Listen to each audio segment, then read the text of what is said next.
आपका वो टॉपिक जो है आपका, अगर आवाज आना बंद हो जाए तो कृपया आप लोगों में से हमें बता दें, ठीक है भैया? जी जी जी बिल्कुल। जी जी सर। क्योंकि आभासी दुनिया में बहुत सारे फायदे हैं तो बहुत सारे नुकसान भी हैं आभासी दुनिया के, ठीक है? जी जी जी सर।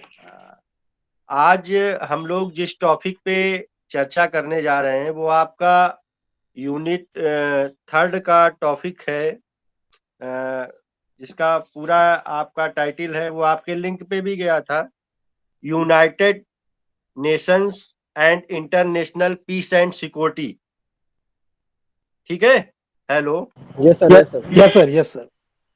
तो इसको United Nation and international peace and security title को अगर हम ध्यान से अवलोकन करें तो इसके दो खंड होते हैं, एक तो संयुक्त राष्ट्र संघ और दूसरा इसका जो विखंडन होता है वो होता है कि अंतरराष्ट्रीय शांति और सुरक्षा। अंतरराष्ट्रीय शांति और सुरक्षा का अध्ययन करने से पूर्व हम सबसे पहले यह जान लें कि शांति, कॉन्फ्लिक्ट एंड पीस का पर्याय क्या है छोटे परिप्रेक्ष्य में, विश्व परिप्रेक्ष्य में। सबसे पहले हम शांति के बारे में जानने का प्रयास करेंगे, इसके बाद संयुक्त राष्ट्र संघ और संयुक्त राष्ट्र संघ का प्रादुर्भाव विश्व पटल पर हुआ क्यों। तो शांति के बारे में अगर हम जानने की हमारी जिज्ञासा उठती है तो शांति और संघर्ष के बारे में अगर हम जानने का प्रयास करें तो हम यह पाते हैं कि शांति और संघर्ष जब से पृथ्वी अस्तित्व में आई तब से शांति और संघर्ष का द्वंद्व अनादिकाल से चलता चला जा रहा है। अगर हम परिकल्पना करें कि हमेशा शांति रहे तो यह संभव नहीं है, और हमेशा यह परिकल्पना करें कि संघर्ष का परिदृश्य है तो यह भी मानव के हाथ में नहीं है, परिस्थिति जन्य है। शांति के बारे में थोड़ा सा मैं आपको यहाँ बताना चाहूंगा क्योंकि यह आपके टॉपिक से रिलेटेड है कि हम सभी जीवन में शांति की कामना करते हैं और दिन रात हम ईश्वर से यह प्रार्थना करते हैं कि अशांति हमसे कोसों दूर रहे। फिर भी अशांति बिना बुलाए मेहमानों की तरह हमारे जीवन में प्रविष्ट कर जाती है। दिन भर अपने दैनिक कार्यों से या भी किसी परिस्थिति जन्य होने से हम निराशा और क्रोध को आमंत्रित करते हैं और क्रोध ही अशांति को जन्म देती है। यह अशांति हमारे स्वास्थ्य एवं व्यक्तित्व के लिए सर्वथा प्रतिकूल मानी गई है। अपने व्यक्तित्व में अस्थिरता पर का जब भाव बढ़ता है तो उसके वशीभूत होकर व्यक्ति प्रायः गलत और निर्णय लेकर अपना अहित कर बैठता है।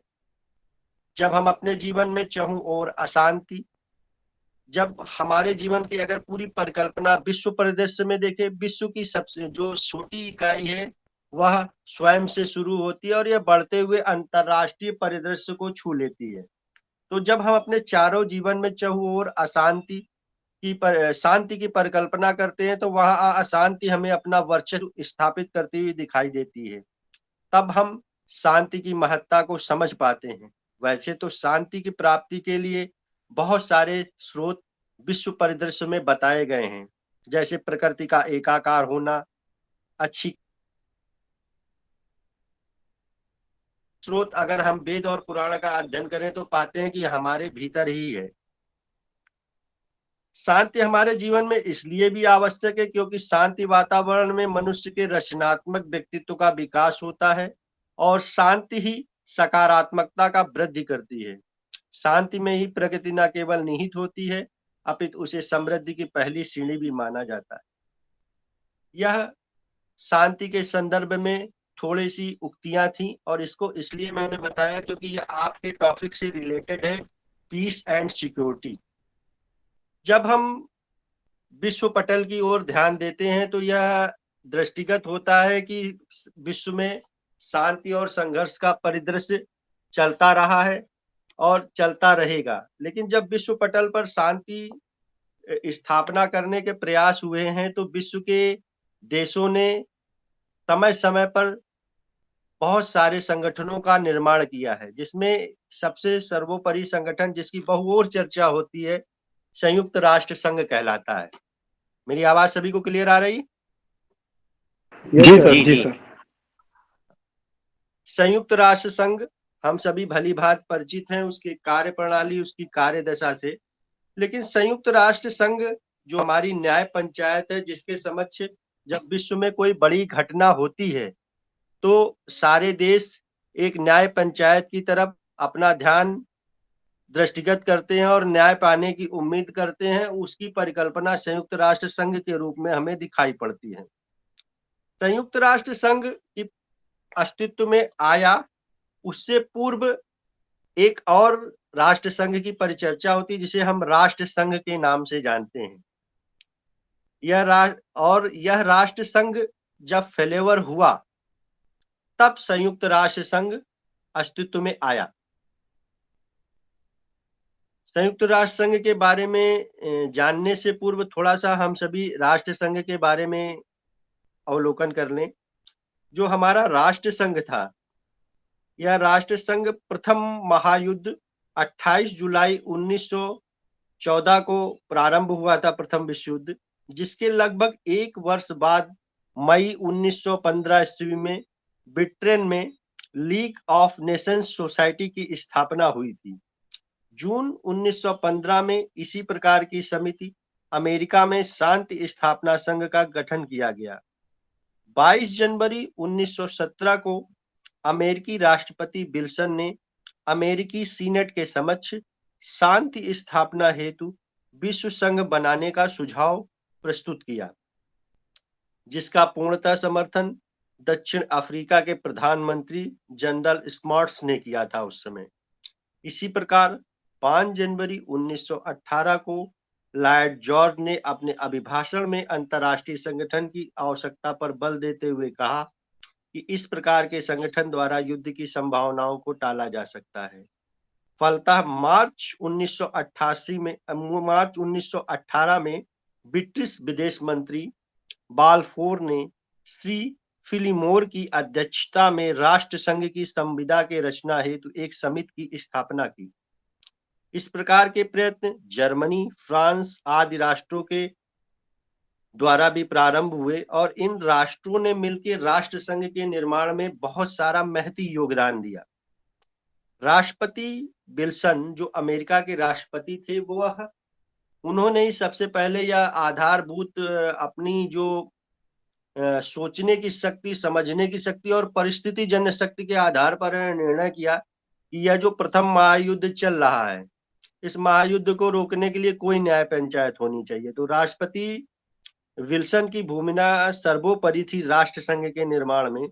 राष्ट्रपति विल्सन ने ही 8 जनवरी 1918 को 14 सूत्रों के आधार पर राष्ट्र संघ का गठन किया, जिसमें उन्होंने कहा था कि बड़े और छोटे राज्यों को समान रूप से राजनीतिक स्वतंत्रता, प्रादेशिक अखंडता का आश्वासन देने के लिए राष्ट्रों के एक सामान्य संगठन की रचना समझौते की शर्तों के द्वारा होनी चाहिए।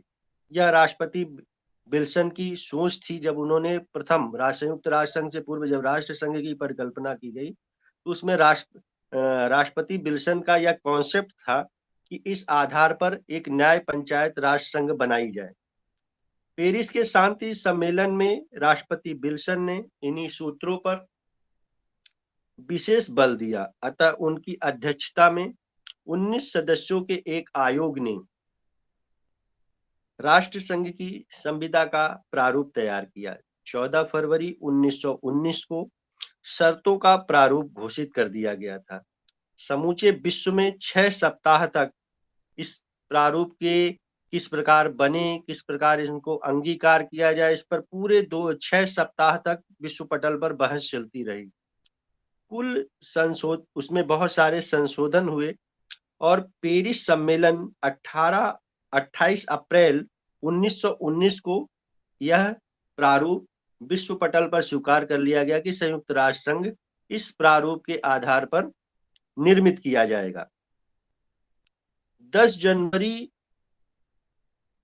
1920 यह संयुक्त राष्ट्र संघ की औपचारिक निर्माण दिवस माना जाता है कि इस दिन 10 जनवरी 1920 को औपचारिक रूप से राष्ट्र संघ की पूरी स्थापना कर दी गई और इससे अपेक्षा की गई कि यह जो प्रथम महायुद्ध का ध्वंस है, इसको किस तरीके समाप्त किया जाए, इसको बैठने के लिए एक ज्यूरी हो, इस पे विचार करने के लिए एक कोई न्याय पंचायत का प्रारूप हो, तो वह राष्ट्र संघ के रूप में निर्मित हो गया। अब इसकी जो पूरी सिनेरियो बनाया गया उसके बारे में भी थोड़ी सी हम लोग परिचर्चा कर लेते हैं संक्षिप्त रूप में। राष्ट्र संघ की साधारण सभा जो थी, उसमें किसी भी राज्य, डोमेनियन या उपनिवेश को राष्ट्र संघ सदस्य बनाया जा सकता था। शांति सम्मेलन वर्साई की संधि 28 जून 1919 में जितने भी राष्ट्रों को बुलाया गया था, उन्हें राष्ट्र संघ की सदस्यता तत्काल दे दी गई। तत्पश्चात 1920 में अल्बानिया, चीन, Brazil, Greece, Spain, Poland, Finland, Bulgaria, Austria, Luxembourg और हंगरी, इथियोपिया को 1928 में सदस्यता वहां की मिल गई राष्ट्र संघ की। Britain, France, Japan, Estonia, Latvia, Lithuania को 1922 में और जर्मनी 1926 में, मैक्सिको 31 में, टर्की 1932 में, रूस 1934 में तथा मिस्र को 1937 में इसका सदस्य बनाया गया। अंततः उस समय सदस्य राष्ट्रों की संख्या जब गठन हुआ तो 55 तक पहुंच गई थी। सोवियत संघ द्वारा यह समाजवादी व्यवस्था लागू कर देने के कारण पूंजीवादी राष्ट्रों की नजर में यह जघन्य अपराध, लेकिन जैसे ही राष्ट्र संघ का निर्माण हुआ, विश्व के जो शक्तिशाली दो राष्ट्र अभी भी विश्व पटल पर अगर शक्तिशाली राष्ट्रों की परिचर्चा होती है तो दो राष्ट्र उभर कर दिखाई पड़ते हैं। उस समय वर्तमान का रसिया और अमेरिका और उस समय का सोवियत संघ और अमेरिका, वह द्वंद्व उस समय भी चल रहा था और वर्तमान परिप्रेक्ष्य में भी विश्व पटल पर दृष्टिगत हो रहा है। राष्ट्र संघ की स्थापना के जो उद्देश्य बनाए गए थे उसकी भी थोड़ी परिचर्चा कर रहा हूं। राष्ट्र संघ के संविधान को समझौते का नाम संभवतः जानबूझकर उस समय दिया गया था, जिसमें विभिन्न राष्ट्र उसे अपने से ऊंचा अंतरराष्ट्रीय संगठन समझने की भ्रांति में न पड़े। उस समझौते में एक प्रस्तावना के अतिरिक्त 26 धाराएं थी। राष्ट्र संघ की संविदा प्रस्तावना में संघ के उद्देश्यों की घोषणा एवं व्याख्या की गई थी, जिसमें कुछ निम्नवत हैं। पहली थी कि अंतरराष्ट्रीय सहयोग की वृद्धि के लिए शांति एवं सुरक्षा की स्थापना का प्रयोजन हो। दूसरा था यह आज्ञा अनुवर्ती स्वीकार करे और युद्ध का आश्रय नहीं लिया जाएगा। तीसरा था कि राज्यों में न्यायालय सम्मानपूर्ण तरीके से संबंध स्थापित किए जाएं, न्याय व्यवस्था बनाई जाए।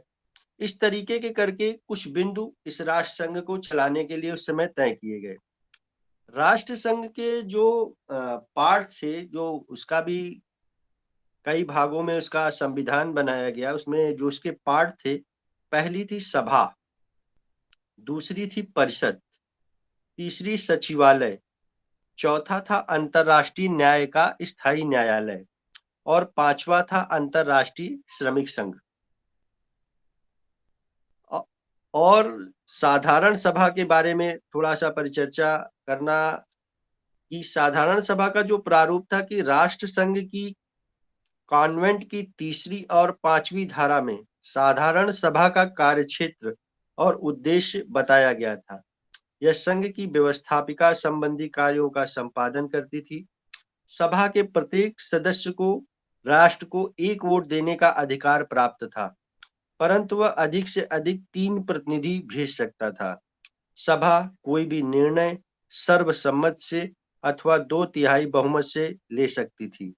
सभा की बैठक प्रतिवर्ष 3 सप्ताह के लिए जनेवा, स्विट्जरलैंड में होती थी। प्रतिवर्ष एक अध्यक्ष व उपाध्यक्षों का निर्वाचन सभा द्वारा किया जाता था। इसके अलावा कुछ अन्य कार्यों के लिए विभिन्न समितियों का गठन भी करती थी। संघ के महामंत्री की नियुक्ति भी असेंबली ही द्वारा होती थी। वह राष्ट्र संघ के लिए उस समय तत्कालीन प्रारूप में 60 लाख का डॉलर का बजट निर्धारित किया गया था कि राष्ट्र संघ को चलाने के लिए इतना बजट रहेगा। इसके बाद हम लोग परिषद की चर्चा करते हैं। काउंसिल, काउंसिल क्या थी? यह राष्ट्र संघ के कार्यकारिणी दायित्वों का पालन करती थी। प्रारंभ में इसकी सदस्यता केवल 5 बड़े राष्ट्रों के पास ही थी: Britain, France, Italy, Japan, America, और इन्हीं को उस समय प्रदान भी की गई थी। परंतु अमेरिकी सीनेट ने इसकी सदस्यता को उस समय स्वीकार करने से मना कर दिया था। फलतः अमेरिका की जो सीट थी वो जीवन भर जो थी यहाँ पर रिक्त रही,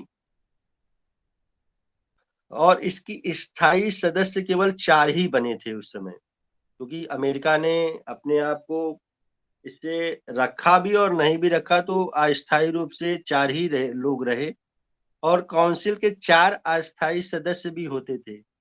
कालांतर में इनकी संख्या 8 से बढ़कर 15 हुई। तो इस प्रकार ये काउंसिल अपने प्रारूप में काम करने लगी।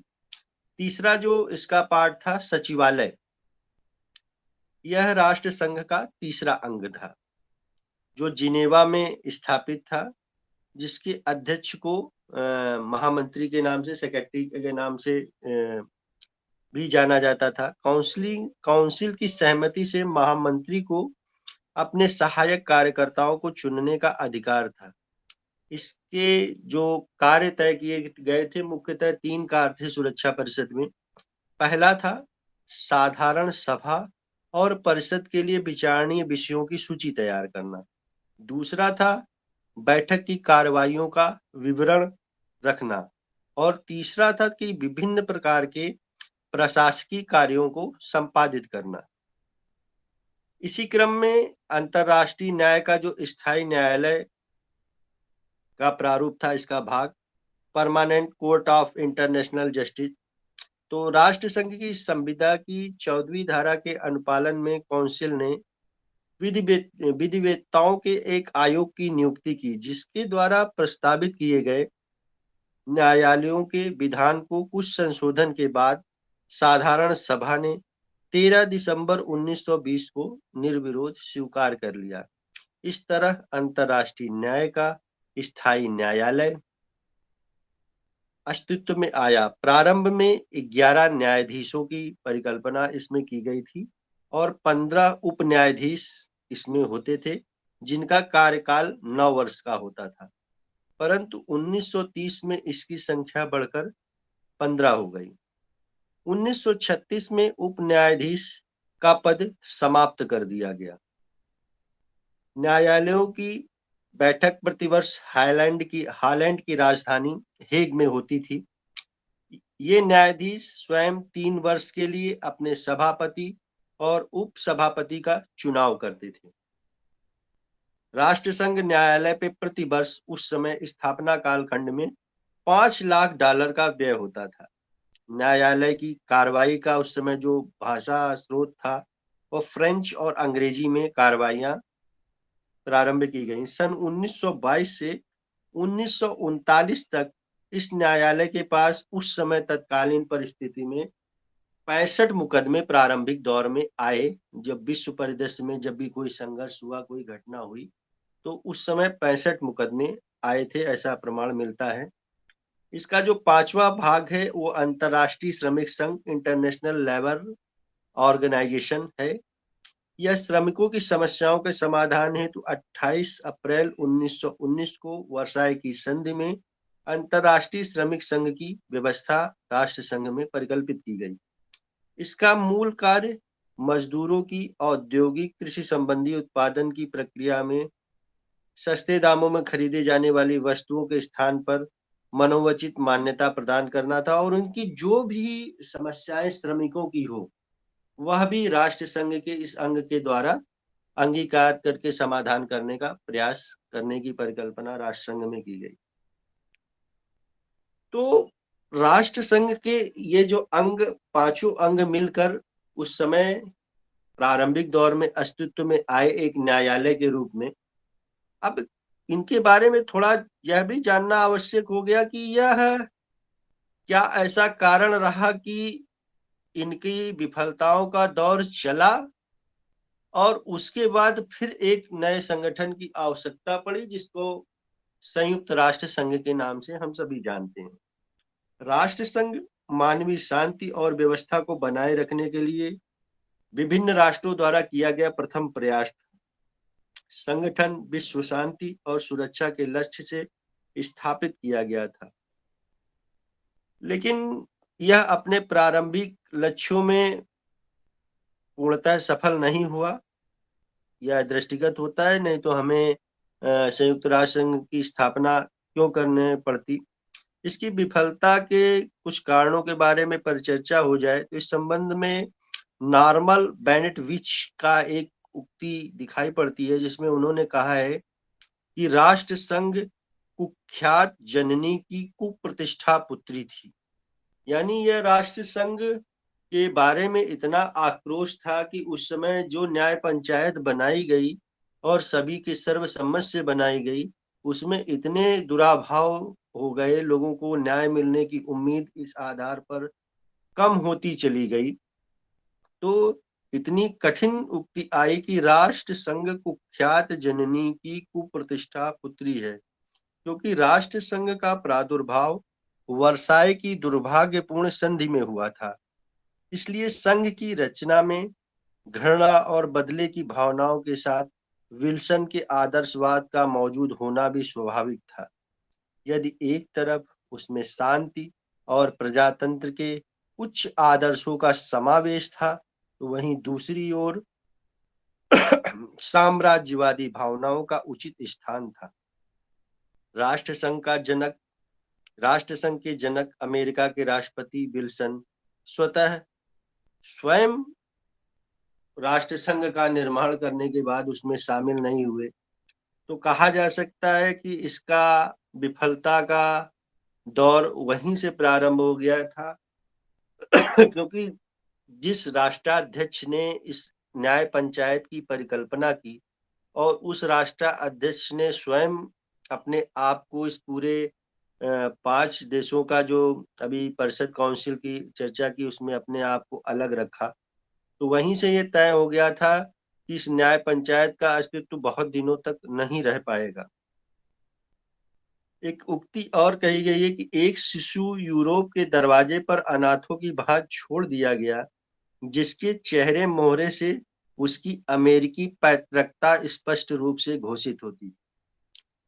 तो विश्व के बहुत सारे देशों के राष्ट्राध्यक्षों ने अलग अलग शब्दों पे, जैसे अभी प्रारंभ में किसी ने कुख्यात कहा, कोई शिशु कह रहा है।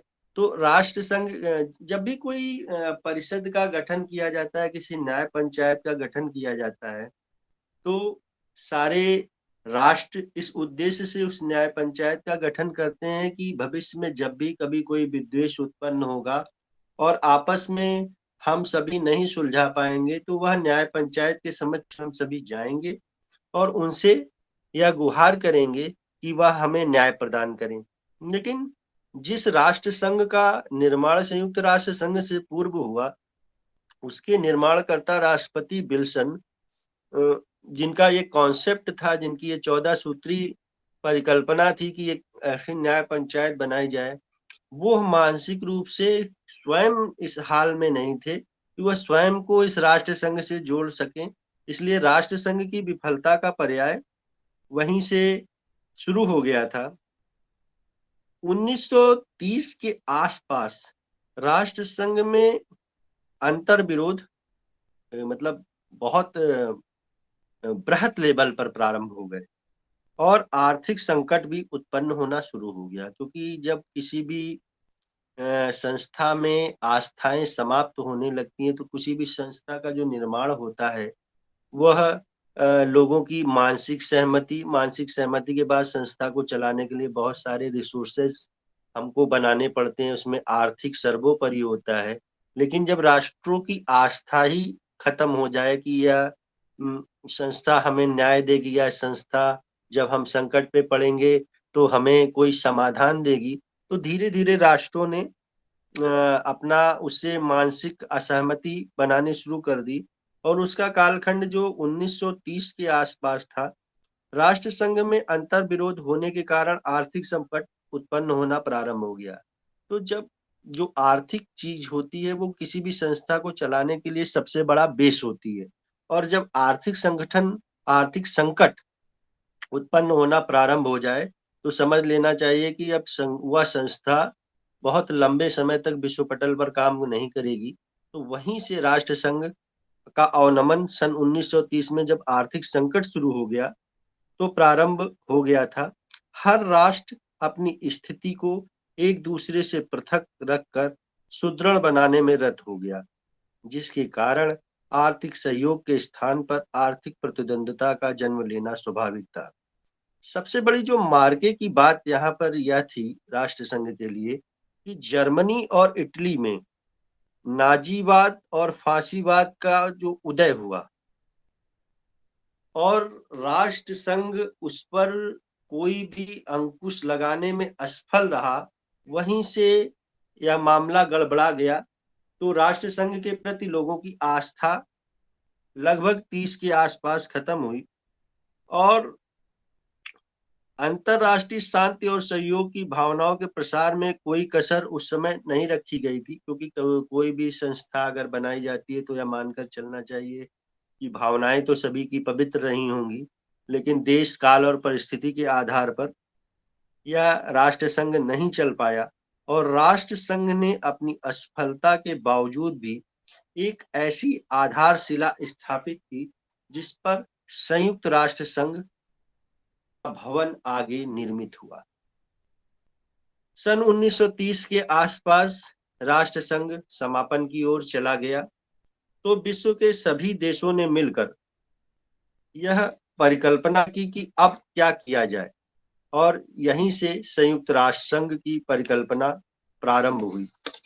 संयुक्त राष्ट्र संघ की स्थापना, यहाँ पर जो राष्ट्र संघ की स्थापना थी वह आपने देखा कि प्रथम विश्व युद्ध के कालखंड में हुई और जब संयुक्त राष्ट्र संघ की स्थापना की चर्चा हुई तो उस समय जो सेकेंड वर्ल्ड वार था, यानी यह मानकर आप चलें कि राष्ट्र संघ और संयुक्त राष्ट्र संघ की आवश्यकता भी संघर्ष कालखंड में लोगों ने अनुभव की।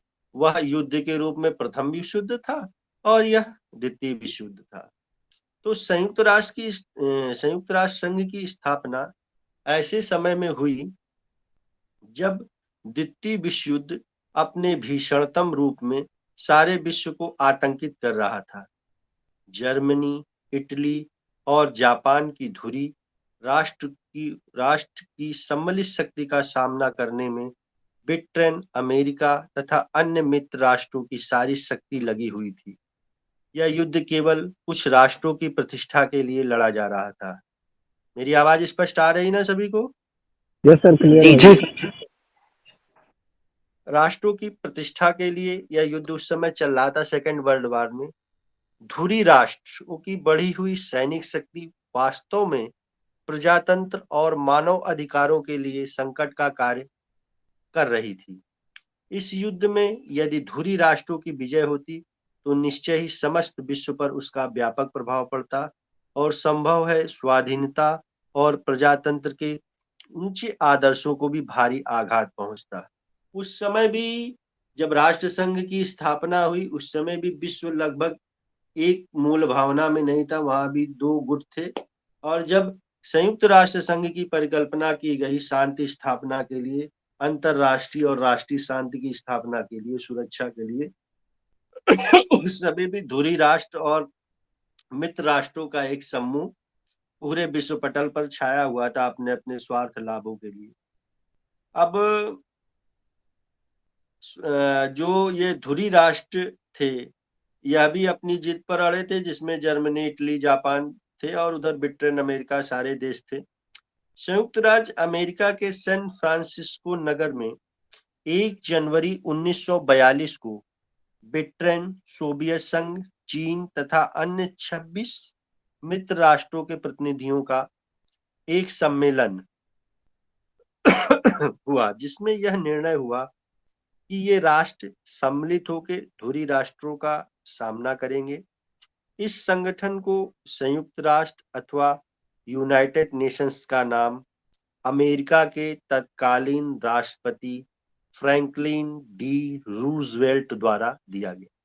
अब यहाँ इत्तेफाक की बात देखिए कि विश्व में शांति की स्थापना के लिए जब राष्ट्र संघ का निर्माण हुआ, तो वहां भी अमेरिका के राष्ट्राध्यक्ष की भी भूमिका थी, और जब सेकेंड वर्ल्ड वार का दौर चल रहा था, तब भी अमेरिका के राष्ट्राध्यक्ष की ही भूमिका रही।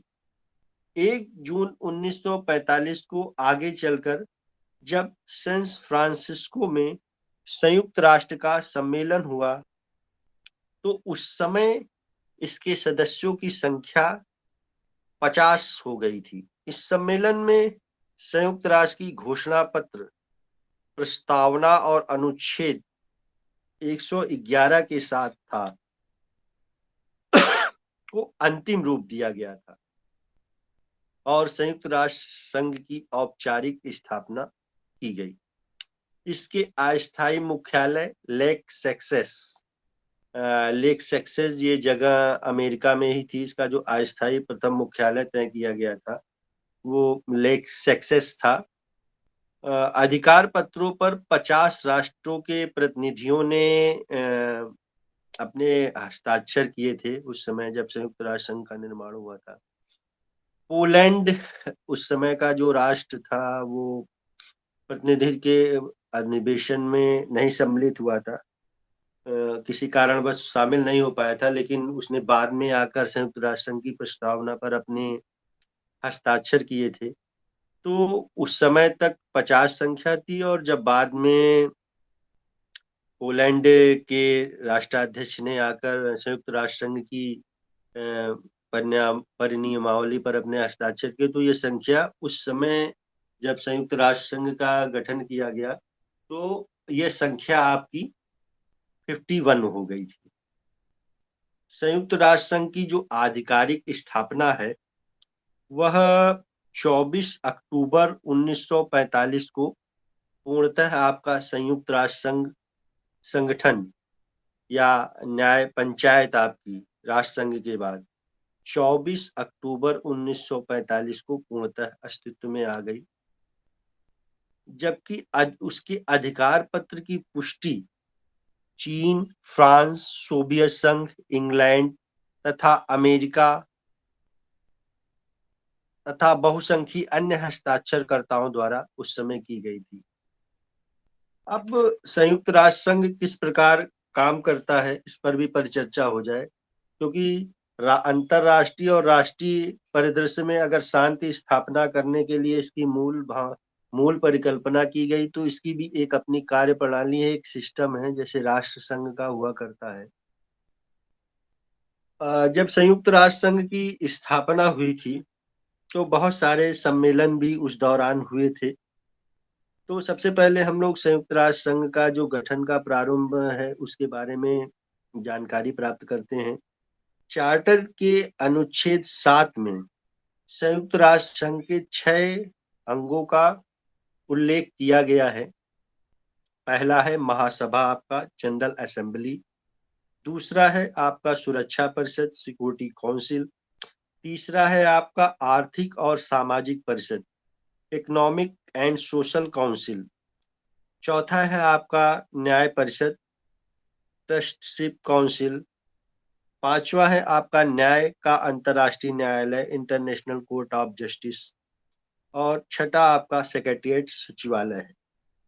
महासभा के बारे में थोड़ी सी जानकारी है कि महासभा, क्योंकि विश्व पटल पर संयुक्त राष्ट्र संघ हम सभी सुनते आ रहे हैं, देखते आ रहे हैं कि संयुक्त राष्ट्र संघ काम करता है, कभी भी किन्हीं देशों के बीच मतभेद होते हैं तो वह सारे राष्ट्राध्यक्ष अंत में जाकर संयुक्त राष्ट्र संघ के समक्ष गुहार लगाते हैं कि हमें न्याय दिया जाए या किसी युद्ध को रोका जाए। तो इसकी कार्य प्रणाली के बारे में भी अध्ययन अत्यंत आवश्यक है कि किस तरीके ये किस आधार पर संयुक्त राष्ट्र संघ समस्याओं के समाधान का प्रयास करता है। तो पहले जो ये महासभा है इसके बारे में थोड़ी सी संक्षिप्त जानकारी आपको प्राप्त होनी चाहिए। महासभा यह संयुक्त राष्ट्र का एकमात्र अंग है जिसमें संघ के सभी सदस्य देशों को सदस्यता प्राप्त है और समान मताधिकार भी दिया गया है। चार्टर के अनुच्छेद 4 में से लेकर 9 तक और 9 से लेकर 22 तक महासभा की रचना के बारे में पर्याप्त जिक्र किया गया है संयुक्त राष्ट्र संघ के कॉन्स्टिट्यूशन में कि किस प्रकार यह ड्राफ्ट किया गया है महासभा। इसके कार्य और शक्तियां भी उसमें बताई गई हैं। महासभा को संघ की व्यवस्थापिका सभा में भी कहा जाता है। संघ के सभी सदस्य महासभा के सदस्य होते हैं। महासभा का एक अध्यक्ष और 7 उपाध्यक्ष होते हैं। महासभा प्रत्येक अधिवेशन हेतु अपना सभापति चुनती है। महासभा का अधिवेशन वर्ष में एक बार होना चाहिए, ऐसा निर्धारित किया गया है। महासभा यूएन के अन्य प्रमुख अंगों की अपेक्षा सर्वाधिक बृहद और महत्वपूर्ण अंग है। इसके संगठन, अधिकार, दायित्वों से यह दृष्टिगत भी होता है। इसकी स्थापना का उद्देश्य एक महान अंतर्राष्ट्रीय नैतिक एवं राजनीतिक मंच का निर्माण करना था। अतः अंतर्राष्ट्रीय महत्व के प्रकरण और उसके अधिकार क्षेत्र में इसके आते हैं। राष्ट्रों के पूर्णतः घरेलू मामले उसके क्षेत्र से बाहर है। अब इसकी कार्य और शक्तियों के बारे में अगर परिचर्चा की जाए तो इसका जो कार्य निर्धारित किया गया है महासभा का, वह निम्नवत है। पहला है कि शांति और सुरक्षा बनाए रखने हेतु, क्योंकि अंतर्राष्ट्रीय और अंतर्राष्ट्रीय और स्तर पर और राष्ट्रीय स्तर पर शांति सुरक्षा कैसे स्थापित करता है, उसका कार्य और शक्तियां है कि शांति और सुरक्षा बनाए रखने हेतु अंतर्राष्ट्रीय सहयोग के सिद्धांत के अनुसार निशस्त्रीकरण और आयुधों के नियमन की सिफारिश करना महासभा का सबसे पहला कार्य निर्धारित किया गया है। दूसरा कार्य है शांति और सुरक्षा को प्रभावित करने वाले समस्याओं पर विचार करने के साथ ही अंतर्राष्ट्रीय राजनीतिक सहयोग और अंतर्राष्ट्रीय कानूनों के विकास, मानव अधिकारों एवं आर्थिक और सामाजिक क्षेत्रों के विकास की सिफारिश करना, यह महासभा का दूसरा कार्य है। तीसरा कार्य है महासभा का विश्व पटल पर शांति बनाए रखने के लिए सुरक्षा परिषद और संयुक्त राष्ट्र संघ के अन्य अंगों से रिपोर्ट लेना और उस पर विचार करना। चौथा कार्य है संयुक्त राष्ट्र संघ का विश्व पटल पर शांति बनाए रखने के लिए राष्ट्रों के बीच मैत्रीपूर्ण संबंधों पर आघात करने वाले किसी भी मामले में शांतिपूर्ण समाधान के लिए सिफारिश करना। पांचवा कार्य जो है वह यह है कि न्याय परिषद के माध्यम से न्याय समझौते के अनुपालन का निरीक्षण करना। न्याय परिषद के सदस्यों को चुनना भी महासभा का कार्य है। छठा कार्य जो न्याय महासभा का है संयुक्त राष्ट्र संघ के बजट के बारे में विचार करना तथा राष्ट्रों द्वारा जो भी कोष में दान आता है, जिसे चंदा आप कह सकते हैं, डोनेशन कह सकते हैं, उसकी राशि क्या होनी चाहिए, कितनी राशि किस राष्ट्र को कब देनी है, घटाना बढ़ाना, यह सब भी महासभा के द्वारा ही किया जाता है। प्रत्येक व्यक्ति को और जो इसका 7वां कार्य निर्धारित किया गया है महासभा का, वह यह है कि प्रत्येक व्यक्ति को बिना जाति, लिंग, भाषा व धर्म के मानव अधिकार तथा मौलिक स्वतंत्रता का उपयोग करने में सहायता है। यह महासभा का जो 7 बिंदुओं में प्रमुख कार्य निर्धारित किए गए कि विश्व पटल पर शांति एवं सुरक्षा का माहौल स्थापित करने के लिए आपको यह कार्य निर्धारित किए जाते हैं और इन्हीं बिंदुओं के आधार पर महासभा कार्य करती है। दूसरा जो हमारा संयुक्त राष्ट्र संघ का पार्ट है वह है सुरक्षा परिषद, सिक्योरिटी काउंसिल। सिक्योरिटी काउंसिल के का जो परिदृश्य है वह इस प्रकार है कि सुरक्षा परिषद को विश्व शांति का सुरक्षा प्रहरी माना जाता है। विश्व शांति एवं सुरक्षा से संबंधित संयुक्त राष्ट्र के दायित्वों को पूरा करने वाला या पूरा करने वाली यह एक आदेशात्मक संस्था है। महासभा की तुलना में परिषद अत्यंत छोटी संस्था है, पर सभा की अपेक्षा उसकी शक्ति बहुत व्यापक है। इसकी शक्ति का उपयोग बड़े राष्ट्रों ने अपने राजनीतिक स्वार्थ पूर्ति के लिए किया है, जो दृष्टिगत भी होता है, जिसे हम लोग वीटो के रूप में कभी-कभी सुनने को मिलता है, देखने को मिलता है। वीटो शक्ति में जैसे परिषद के निर्णयों के लिए इजराइल, लीबिया, दक्षिण अफ्रीका जैसे देशों ने इसका विरोध भी बृहद स्तर पर किया है कि लेकिन वीटो की शक्ति समय समय पर बहुत सारे ऐसे मुद्दों को आने से या ऐसे मुद्दों को पारित होने से रोक देती है जो बहुत समसामयिक मुद्दे रहते हैं, इस पर भी मंथन चला करता है। अब इसके कार्य और अधिकारों के बारे में चर्चा हो जाए कि यह काम कैसे करती है सुरक्षा परिषद। सुरक्षा परिषद को जिन अधिकारों और शक्तियों से संपन्न बनाया गया है, उसका उल्लेख चार्टर के 6, 7, 8 और 12वें अध्याय में किया गया है। अनुच्छेद 24 के अनुसार सुरक्षा परिषद का मुख्य काम अंतर्राष्ट्रीय शांति और सुरक्षा बनाए रखना है। इतना ही नहीं, अंतर्राष्ट्रीय विवादों का शांतिपूर्ण ढंग से निपटारे करने के साथ शांति को खतरे में डालने वाली शांति भंग और आक्रामक कार्यों के बारे में कार्रवाई करती है यह संस्था। इन कार्यों का जो उल्लेख है वह चार्टर के अनुच्छेद 33 से 38, 39 से 51 में विस्तार से किया गया है। अनुच्छेद 47 के अनुसार यह हथियारबंद या सशस्त्र सेनाओं का उपयोग करने की योजनाएं एक सैनिक स्टाफ समिति की सलाह और सहायता से तैयार करेगी या इसके लिए निर्धारित किया गया है, तथा वह व्यक्तिगत अथवा सामूहिक रूप से आत्मरक्षा करने के अधिकारों और सुरक्षा परिषद जो भी कार्रवाई करेगा उसका पूरा करने में संयुक्त राष्ट्र संघ के सब सदस्य सामूहिक रूप से एक दूसरे को सहयोग देंगे, ऐसा अनुच्छेद 19 में विस्तार से बताया गया है। स्थायी विवादों के निदान हेतु सुरक्षा परिषद प्रादेशिक संगठनों और एजेंसियों के माध्यम का भी प्रयोग कर सकती है, यह स्वच्छंदता दी गई है। अब इसके तीसरे पार्ट आर्थिक और सामाजिक परिषद पर हम चर्चा करते हैं कि यह किस प्रकार सुरक्षा परिषद का अंग कार्य करता है। इस परिषद का मूल उद्देश्य उन रचनात्मक प्रयासों को स्वतंत्र करना है जिनसे राष्ट्रों के बीच परस्पर आर्थिक तथा सामाजिक विकास के अवसर उपलब्ध कराए जा सके। और चार्टर के अध्याय 10 में अनुच्छेद चार्टर के अनुच्छेद जो 10 में अनुच्छेद 61 से 72 जो है वो आर्थिक और सामाजिक परिषद से संबंधित है। चार्टर का जो 61 से 72 है, यह विश्व के लोगों के लिए आर्थिक, सामाजिक, शैक्षणिक, सांस्कृतिक और स्वास्थ्य संबंधी विभिन्न कार्य करती है। महासभा द्वारा चुने हुए संयुक्त राष्ट्र के अब उस समय 54 सदस्य हो गए थे और जिनका कार्यकाल यहाँ पर 3 वर्ष का निर्धारित किया गया है। इनमें से जो 18 सदस्य हैं उनका रोटेशन चलता रहता है।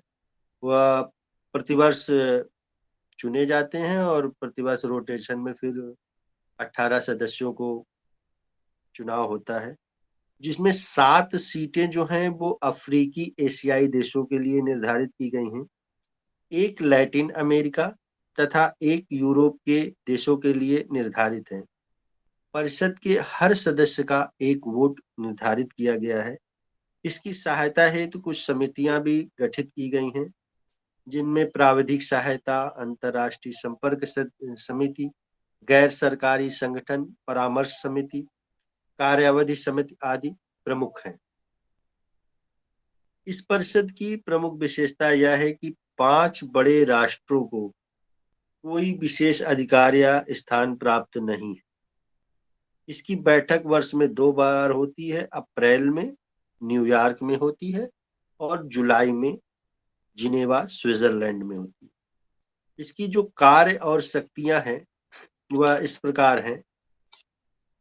चार्टर के अनुच्छेद 62 से 66 में आर्थिक एवं सामाजिक, सांस्कृतिक, शिक्षा, स्वास्थ्य से संबंधित मामलों का विस्तार से वर्णन किया गया है। अपनी रिपोर्ट के माध्यम से महासभा संयुक्त राष्ट्र संघ के सदस्यों की सिफारिश करती है।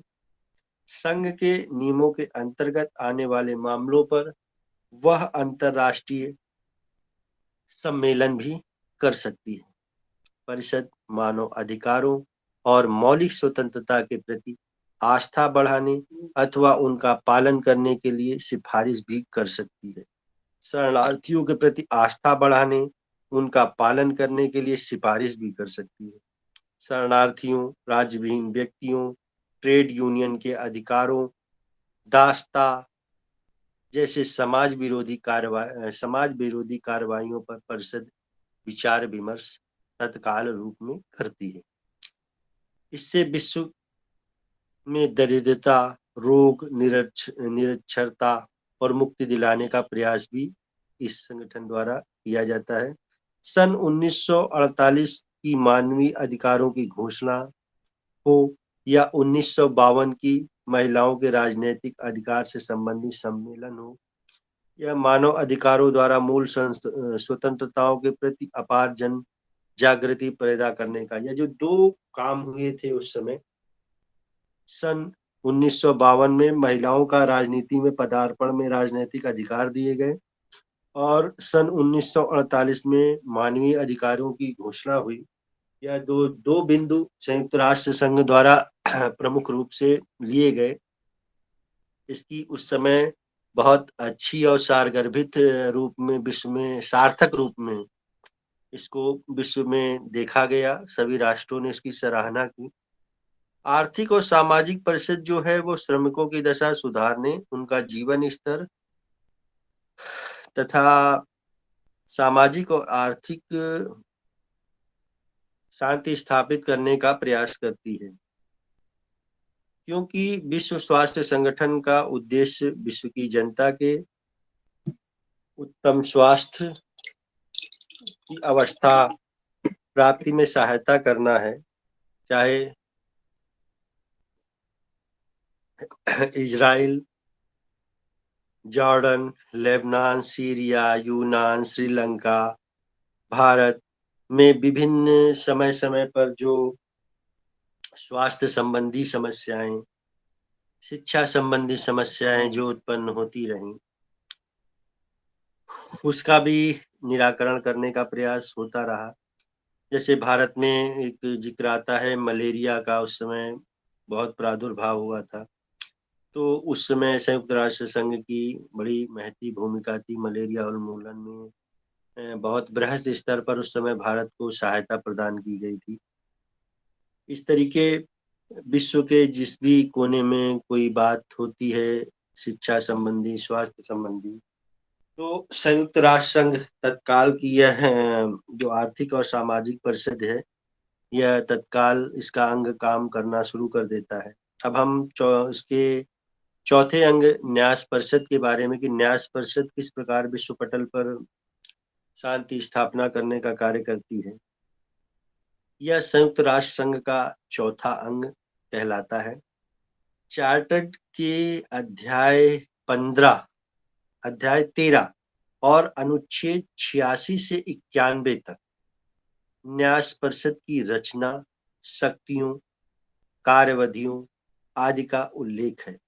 इसका जो मुख्य सिद्धांत है इसका अपना, वह यह है कि विश्व के पिछड़े अविकसित प्रदेशों को सभ्य और उन्नत देशों से सहयोग प्रदान करना।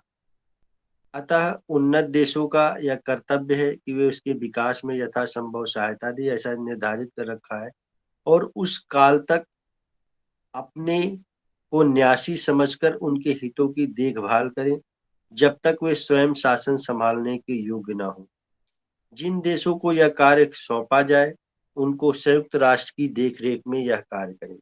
इसके अंतर्गत उपनिवेशवाद और साम्राज्यवाद द्वारा पराधीन बनाए गए सभी प्रदेश आते हैं। इसका जो मुख्य कार्य है कि इसमें जो सामर्थ्यशाली देश हैं और संपन्न देश हैं, वह उन राष्ट्रों का सहयोग करें जो अविकसित हैं, पिछड़े हैं, या किसी कारणवश किसी भयंकर महामारी के चपेट पे आ गए हैं, या शिक्षा के रूप से बहुत पिछड़े हैं, स्वास्थ्य की दृष्टि से पिछड़े हैं, या किसी युद्धग्रस्त राष्ट्र रहे हैं, बाद में वहां शांति स्थापना हो गई है, तो उन स्थानों पर शांति स्थापना के लिए संपन्नशाली राष्ट्रों को या दायित्व दिया जाता है कि आप वहां पर पर्याप्त व्यवस्था बनाएं, और इसका जो देख रेख होती है वह इसमें अवलोकन मतलब ऑब्जर्वेशन करने का काम यह राष्ट्र उन राष्ट्रों का सही प्रकार से पल्लवन कर रहे हैं कि नहीं कर रहे हैं।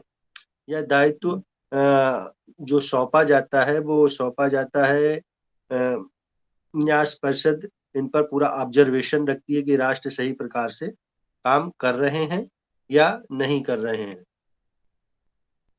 अब इसके न्यास परिषद के उद्देश्य क्या है? न्यास परिषद के उद्देश्य के बारे में हम लोग पर्याप्त परिचर्चा करते हैं। इसका जो पहला उद्देश्य है वह है अंतर्राष्ट्रीय सहयोग एवं सुरक्षा को बढ़ावा देना। दूसरा जो इसका उद्देश्य है वह है स्वशासन की दिशा में संरक्षित प्रदेश के निवासियों का विकास करना। और जो तीसरा इसका उद्देश्य है मानव अधिकारों के प्रति सम्मान की भावना को प्रोत्साहन देना।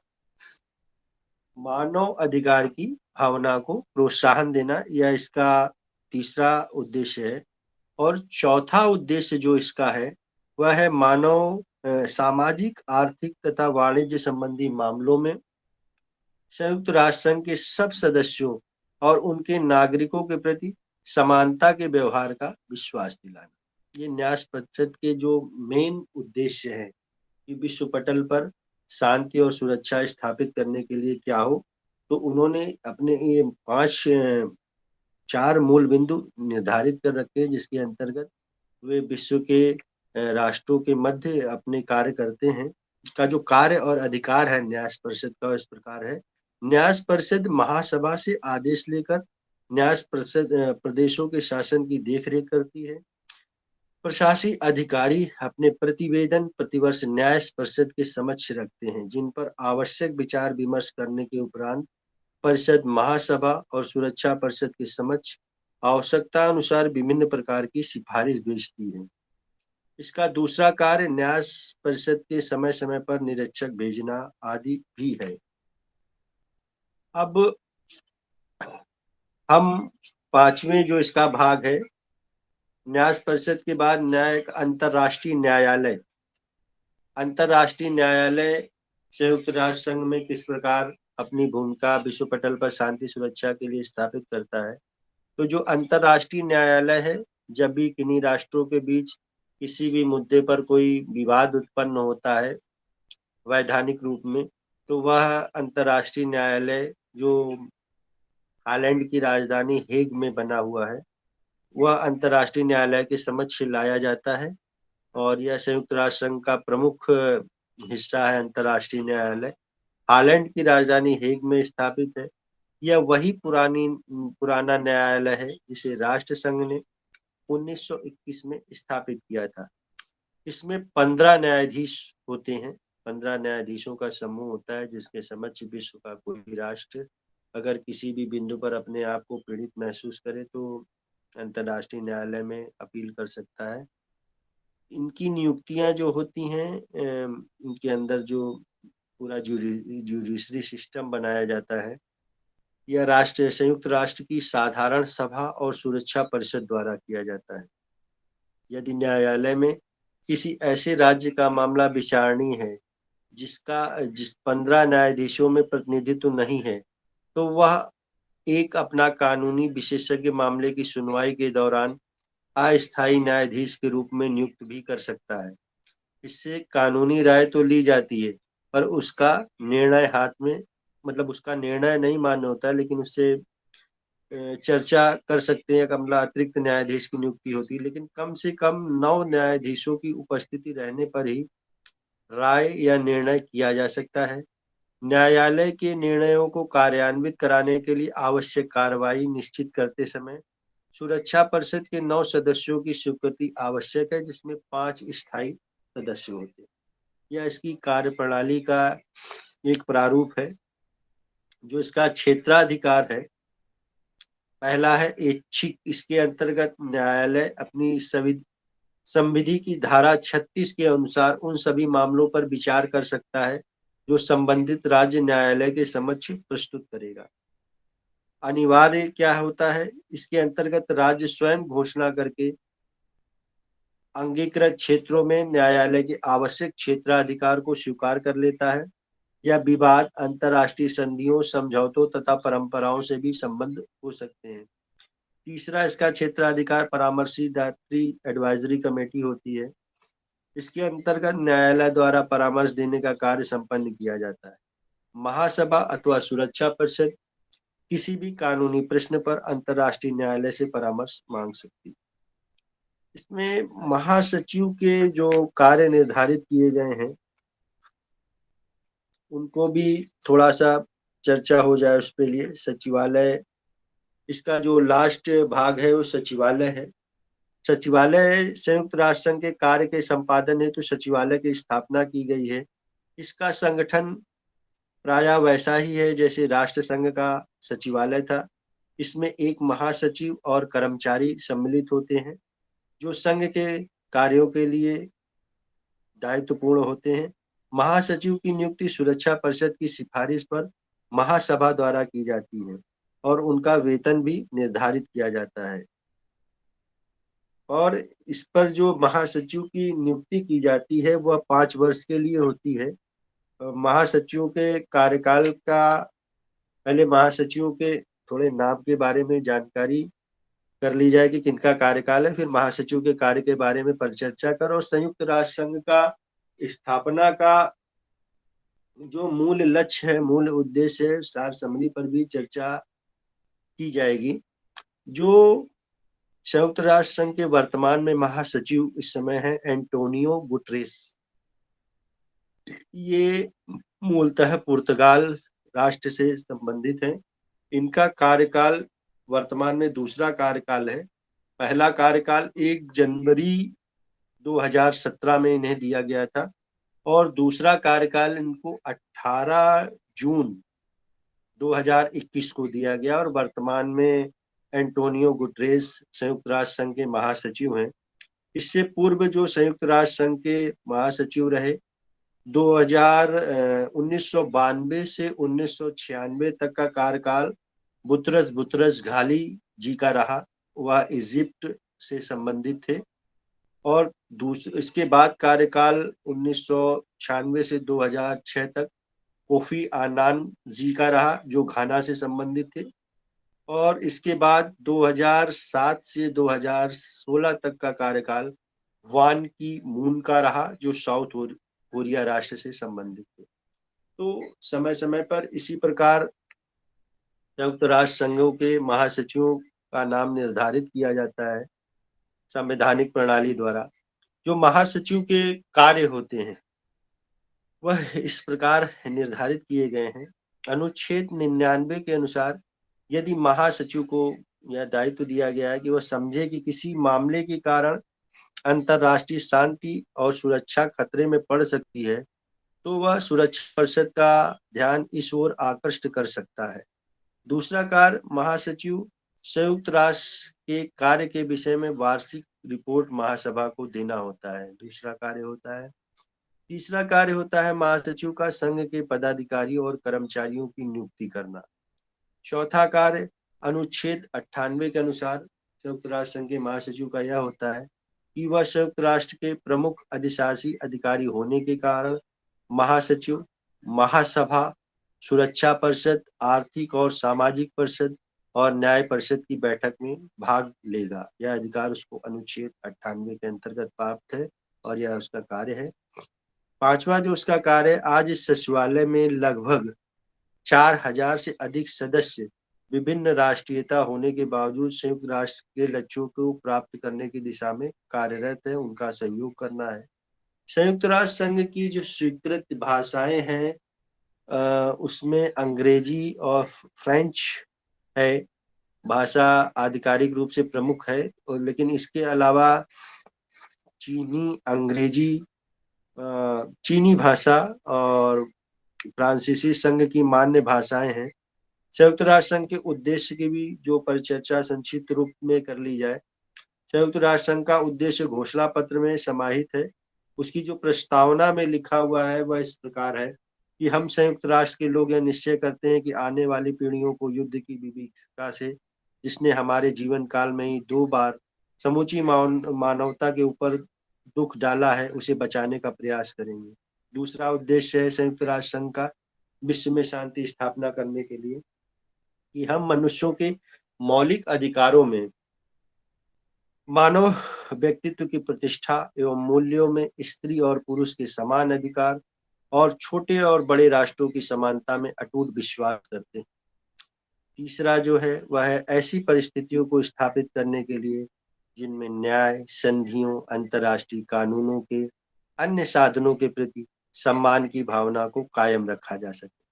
सामाजिक प्रगति, अच्छे जीवन स्तर को प्रोत्साहन देने के लिए तथा उद्देश्य की प्राप्ति के लिए सहिष्णुता जीवन को व्यवहारिक रूप प्रदान करने के लिए तथा अपनी शक्तियों को अंतर्राष्ट्रीय शांति एवं सुरक्षा की स्थापना के लिए इस्तेमाल करने हेतु प्रतिज्ञा करते हैं। हम एक दूसरे के साथ इन उद्देश्यों की पूर्ति के लिए सदैव सहयोग करेंगे।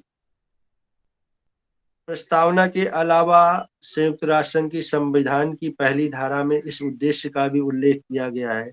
इस धारा में लिखा है कि संघ का उद्देश्य अंतर्राष्ट्रीय शांति और सुरक्षा को कायम रखना है, राष्ट्रों के बीच मैत्रीपूर्ण संबंध को विकसित करना है, अंतर्राष्ट्रीय समस्याओं के निराकरण में अंतर्राष्ट्रीय सहयोग को प्राप्त करना है एवं उनके कार्यों के बीच समन्वय कायम करना है जो इन लक्ष्यों की पूर्ति में सहायक सिद्ध हो सके।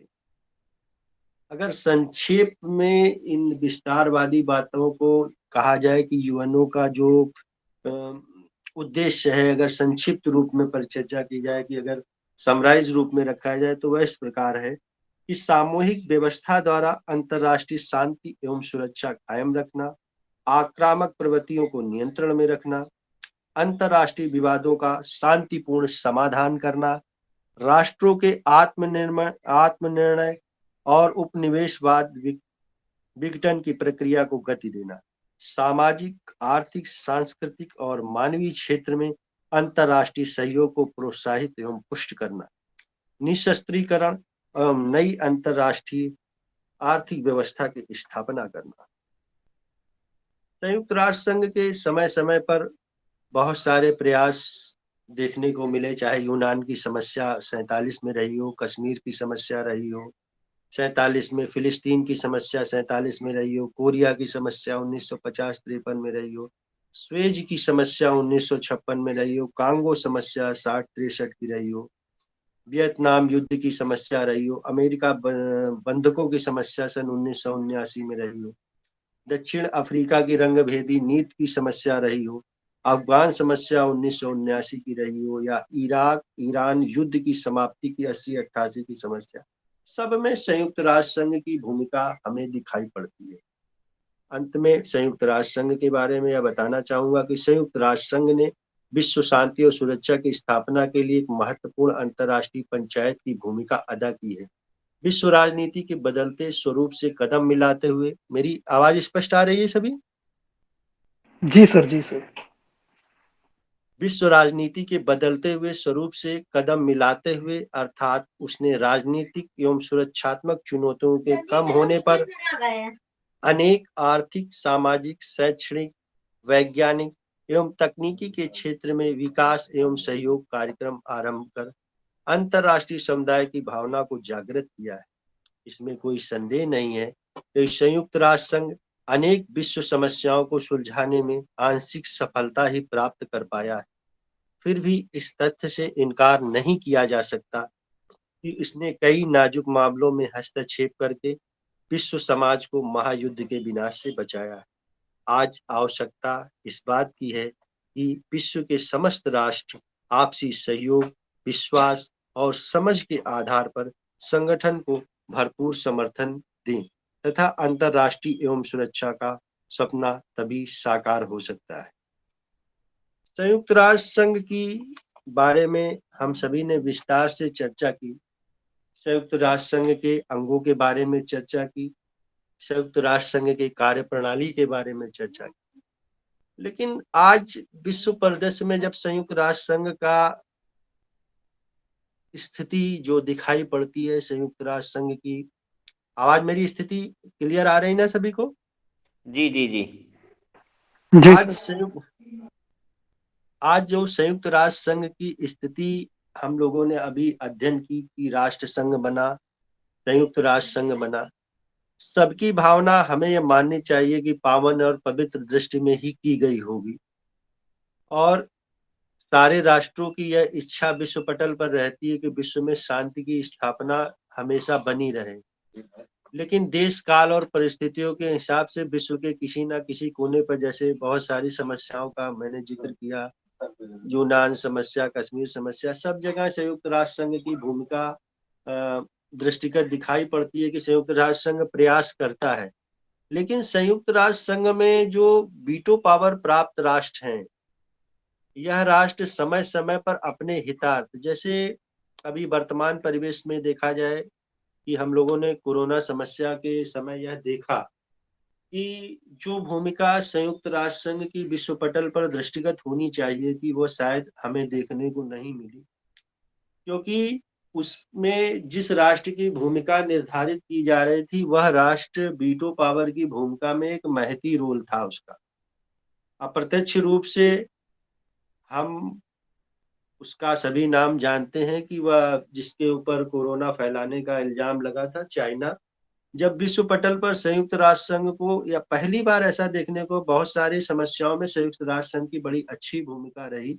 लेकिन वर्तमान परिवेश में संयुक्त राष्ट्र संघ जो गौण रूप में हो गया है, ये बड़ा चिंतनीय विषय हो गया है कि विश्व के जो एक विश्व दो ध्रुवों में बटा हुआ है, विकसित राष्ट्र और विकासशील राष्ट्र।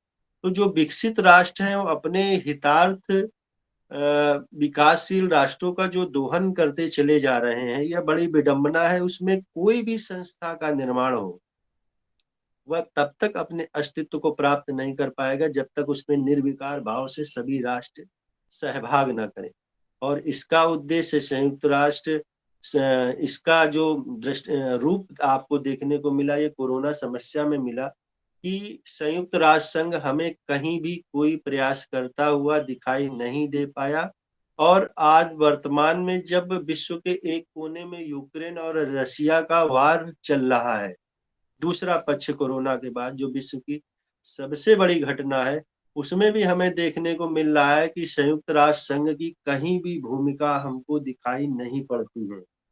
तो यह अत्यंत चिंतनीय विषय है, अत्यंत विचारणीय विषय है, जिस पर विश्व के समस्त राष्ट्रों को एक बार पुनः चिंतन करना होगा कि जिस मेहनत से, जिस ऊर्जा से, जिस क्या कहें उसको, जिस लगन से हम किसी न्याय पंचायत का गठन करते हैं और उसमें लोगों की आस्थाएं पहले बनाते हैं कि यह न्याय पंचायत, और उसपे समस्त देश आस्था बनाकर जब तक तैयार होते हैं, उस आस्था का विखंडन का कार्य वही सामंतशाली देश दिखा देते हैं और यह बता देते हैं कि यह संस्था से आपको कोई लाभ नहीं है, कोई आपको सुविधा नहीं मिलेगी। तो नो डाउट ये नहीं कहा जा सकता कि संयुक्त राष्ट्र संघ विश्व पटल पर पूरी तरह फेल्योर है, लेकिन संयुक्त राष्ट्र संघ को जिस तरीके धीरे धीरे घिसकर उसके अस्तित्व को, ये दो मैंने बड़ी घटनाएं बताई, कोरोना कालखंड का और दूसरा विश्व पटल पर जो रसिया और यूक्रेन का वार चल रहा है, यहाँ नाटो की भूमिका दिखाई पड़ रही है, अमेरिका की। लेकिन वह न्याय पंचायत, यूक्रेन को तो शायद हमने यह संज्ञान में भी नहीं आया कि यूक्रेन शायद संयुक्त राष्ट्र संघ के पास गया, या संयुक्त राष्ट्र स्वयं स्वयं उसका संज्ञान लेने के लिए गया। और उसका कारण भी यही है कि उसमें रसिया इन्वॉल्व है और वीटो पावर की जो शक्तिशाली राष्ट्रों की सूची है उसमें रसिया है। और जब उधर बात होती है संयुक्त राष्ट्र संघ की, तो वहां चाइना रहता है। तो ऐसी परिस्थितियों में कोई भी संवैधानिक सभा किस प्रकार काम कर पाएगी, ये विश्व पटल पर बहुत ही चिंतनीय है। लेकिन हमें यह भी नहीं भूलना चाहिए कि संयुक्त राष्ट्र संघ ने समय समय पर विश्व में शांति स्थापना के लिए बहुत सारे बड़े समस्याओं का निदान भी किया है। तो इस जो टॉपिक का मूल सार है United Nation and international peace and security का, उसमें यह है कि संयुक्त राष्ट्र संघ को सभी राष्ट्रों को मिलकर एक बार पुनर्विचार करना पड़ेगा कि यह किस प्रकार निर्विकार भाव से काम करे। वीटो पावर के राष्ट्रों की क्या भूमिका निर्धारित की जाए कि वह वीटो के आधार पर ऐसी परिस्थितियों को न जन्म दे दें कि अन्य राष्ट्र वहां अपने न्याय मांगने के लिए आने से पहले डरें। इसलिए संयुक्त राष्ट्र संघ की कार्यप्रणाली को अत्यंत मजबूत बनाने की आवश्यकता है।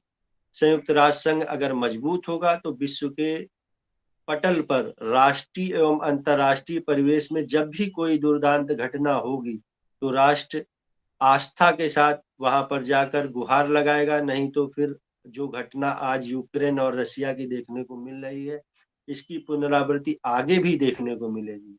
इसलिए विश्व के समस्त महाशक्तियों को यह चिंतन करना चाहिए कि संयुक्त राष्ट्र संघ का प्रादुर्भाव जिस प्रकार उन्होंने राष्ट्र संघ के अवसान के बाद किया है, अगर आवश्यकता पड़े तो इसके अमूल ढांचे में परिवर्तन किया जाए, इसमें जो भी कमियां हो उसको तत्काल सुधार किया जाए, लेकिन संयुक्त राष्ट्र संघ के प्रति सभी राष्ट्रों की आस्था बनी रहे, इस पर पुरजोर प्रयास करना चाहिए। तभी विश्व में शांति की स्थापना हो पाएगी। और अगर विश्व के किसी भी कोने पर संघर्ष का परिदृश्य होगा तो वहां भी शांति स्थापना करने के लिए संस्था पूर्ण रूप से विश्व के समस्त राष्ट्र को अपना सहयोग प्रदान करे।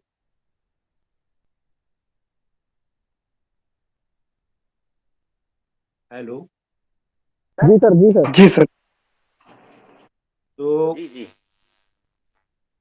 हम लोगों का टाइम अभी पूरा हुआ कि नहीं? सर हो गया पूरा।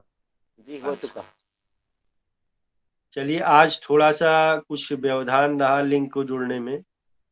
हम लोग कल एक नए टॉपिक के साथ इसी यूनिट में आपके साथ परिचर्चा करेंगे। तो कल हमारी आपकी भेंट होती है। सर एक क्वेश्चन है सर। हाँ संजू जी बताएं। सर जैसे अभी वीटो पावर का, हेलो हाँ हाँ हाँ, सुन रहा हूँ, मैं सुन रहा हूँ। सर, जैसे अभी वीटो पावर का और सुपर जो भी कंट्री है वीटो पावर कंट्री, इनका जिक्र आया तो कहीं, और रशिया यूक्रेन वॉर का भी जिक्र सुनने को मिला अभी। जी तो जी इसी विषय में सर मेरा क्वेश्चन ये है कि जैसे नाटो वगैरह और यूएसए मिलकर के जो भी रशिया पे सैंक्शन जो लगे हुए हैं, लगाए गए हैं नाटो और यूएसए के द्वारा, तो कहीं ना कहीं सर रशिया की जो वीटो पावर है वो जाने का डर है रशिया यूक्रेन वॉर अगेंस्ट में। नहीं, देखिए, अभी हमने आपसे भी एक शब्द कहा कि वीटो पावर जितने भी राष्ट्रों को प्राप्त है उनको अब पुनर्मूल्यांकन की आवश्यकता विश्व पटल पर है। क्योंकि अगर बहुत दिनों तक अब ऐसा नहीं चल सकता है, क्योंकि पहले सभी राष्ट्र तकनीकी की दृष्टि से पिछड़े थे और आर्थिक दृष्टि से भी पिछड़े थे। लेकिन वर्तमान परिवेश में जो ग्लोबलाइजेशन का दौर चल रहा है उसमें एक राष्ट्र अगर कमजोर है तो दूसरे राष्ट्र से कोई ना कोई तकनीक लेके सामर्थ्यशाली होता चला जा रहा है। तो ये जो वीटो पावर राष्ट्र हैं ये बहुत दिनों तक अपना मायाजाल विश्व पटल पर नहीं चला पाएंगे। और इसकी पुनरावृत्ति चाइना के बाद रसिया के रूप में दिखाई पड़ रही है कि वीटो पावर इनके पास है। इसलिए मतलब मेरा जो अभी पूरा बताने का समरी सार यही था कि संयुक्त राष्ट्र संघ एक बड़ी अच्छी संस्था है, लेकिन संयुक्त राष्ट्र संघ काम क्यों नहीं कर पा रही उसमें यही वीटो पावर के सारे देश हैं। और अब यही देश क्या होता है कि जब हमने जिस चीज को बनाया उसमें ही हमारी आस्था ना हो। अगर आप देखो तो जब रसिया यूक्रेन का वार होता है तो रसिया भी संयुक्त राष्ट्र संघ के समक्ष कहीं जाता हुआ नहीं दिखाई पड़ता है। यूक्रेन नहीं गया वो तो बात की बात है। तो रसिया जो इसका महत्वपूर्ण भाग संयुक्त सोवियत संघ के रूप में तत्काल में रहा, और अमेरिका भी नहीं गुहार लगाते दिखता है। सभी लोग कमर कस के नाटो के रूप में या अन्य रूप में मैदान में आ जाते हैं। तो जिस संविधान सभा का निर्माण हम करते हैं या जिस न्याय पंचायत को हम बनाते हैं, हम स्वयं उसकी आस्था भंग कर दे रहे हैं। तो यह बड़ा विचारणीय बिंदु हो गया। अब यहाँ किसके वीटो को खतरा है या नहीं खतरा है, ये बातें तो गौड़ हो गई। जब हमारी संस्था में ही आस्था खत्म हो गई है तो हम उसके अस्तित्व के बारे में क्या परिकल्पना करें। तो यहाँ तो डर का विलोपन अलग प्रकार में चला गया है कुल मिला के। यहाँ जी जो यूक्रेन और रशिया का वार चल रहा है, वहां पर हित लाभ की लड़ाई चल रही है, जिसमें यूक्रेन का बैकबोन है। आप सभी जान रहे हैं कि अमेरिका बैकबोन बन के यूक्रेन का सहयोग कर रहा है, और पूरी की पूरी जो लड़ाई है ये नेचुरल गैस रिसोर्सेस को लेके लड़ी जा रही है, जिसमें बहुत करीब 70% से ज्यादा हिस्सा नेचुरल गैस रिसोर्सेस का यूक्रेन से होकर जाता है। और आने वाला दौर आप जो देख रहे हो वो नेचुरल रिसोर्सेस दौर का ही होने वाला है। जो इलेक्ट्रॉनिक वाहन या सारी चीजें आने जा रही, तो नेचुरल रिसोर्सेस की मारामारी विश्व पटल पर बढ़ेगी, क्योंकि कोरोना कालखंड के बाद आर्थिक प्रारूप विश्व में बहुत बड़ा ध्रुवीकरण हो गया है। तो जो रसिया का पीछे ना हटने का कारण है कि अगर वह यूक्रेन को छोड़ देता, जैसे यूक्रेन उसके सामने कुछ भी नहीं है, और इतने सारे लोगों को अपना स्वयं भी दोहन करा रहा है अपनी तकनीकियों का, लेकिन उसका क्या है कि वो आर्थिक हित लाभ नहीं छोड़ सकता। कि जितने भी द्वंद्व विश्व पटल पर हो रहे हैं, यहाँ मानवता का विलोपन दिखाई पड़ता है कुल मिला के। तो यहाँ वीटो तो एक गौण बात हो गई है, संयुक्त राष्ट्र संघ को ही धता बता दे रहे हैं सारे। ओके सर, धन्यवाद। और सत्येंद्र, तुम्हारा कोई क्वेश्चन? नहीं सर, अभी तो नहीं। थैंक यू, बहुत अच्छी क्लास रही आज की। तो इसका लिंक वगैरह कैसे कट होगा, वहीं से होता है कैसे? हाँ सर, ये आप मतलब जैसे कॉल कट करते हैं रेड वाला, उसी पे क्लिक करिए, कॉल कट हो जाएगी। अच्छा, मतलब इसे स्वतः लेफ्ट होना होता है? जी जी, लेफ्ट होना तो अपने आप बाकी क्लास ओवर। ठीक है भैया, फिर कल आप लोगों से भेंट हो। और किसी का कोई क्वेश्चन तो नहीं है? हेलो, जी सर। नहीं सर। किसी का और कोई क्वेश्चन तो नहीं है? नहीं सर, नहीं। चलिए, फिर हम लोगों की कल एक, आज कुछ ठीक है तकनीकी सर। बाधाएं रही, थोड़ा नो 19-20 हुआ। कल हम लोग सही समय पे मिलते हैं एक नए टॉपिक के साथ। नहीं जी नहीं। सर। ओके भैया। ठीक ठीक है सर। सर, प्रणाम sir ji. Okay sir. Okay भैया, प्रणाम प्रणाम, सभी को प्रणाम। प्रणाम सर। अच्छा भैया, okay, bye. Thank you sir.